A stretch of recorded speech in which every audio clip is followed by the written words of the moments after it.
And to finish off our 7 o'clock window, we got Maryland, who's 4-2, going on the road to UCLA, who's 2-4. UCLA favored by 3.5 points on FS1. Malik Washington has gone 137 at 220, throwing for 1,506 yards, 10 touchdowns, 2 interceptions. DeJuan Williams has had 69 carries for 245 yards and 2 touchdowns. And Shalik Knotts has had 23 catches for 367 yards and 5 touchdowns. Nico Iamaleava has gone 114 to 172, threw for 1,134 yards, 9 touchdowns, 3 interceptions. Also leads his team on the ground with 66 carries for 335 yards and 4 touchdowns. Quasi Gilmer is at 26 catches for 313 yards and 2 touchdowns. Maryland is 1-1 against UCLA all time. Last game did go to Maryland in 1955, and it's been a hot second since these two teams have played. Home team is 2-0 in these matchups. The home team won every time. Both these games were one possession games, so I think we're in for a really good one between Maryland and UCLA, which would make sense. Both these teams have had 2 very different weeks, right? If you do not remember, Maryland started the season 4-0.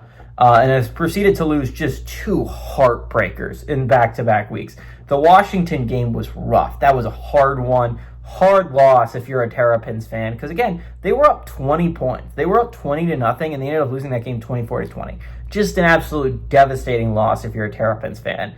And you thought it couldn't get worse. And maybe it wasn't worse, but Nebraska was equally as painful. That was a back-and-forth affair that it looked like the Terrapins could absolutely beat Nebraska, and Nebraska was able to eke out a victory over the Terrapins. Again, this is not a bad Maryland team that is 4-2.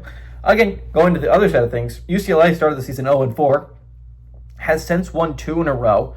The absolute insane upset of Penn State a couple weeks ago, and then the demolition of Michigan State last weekend.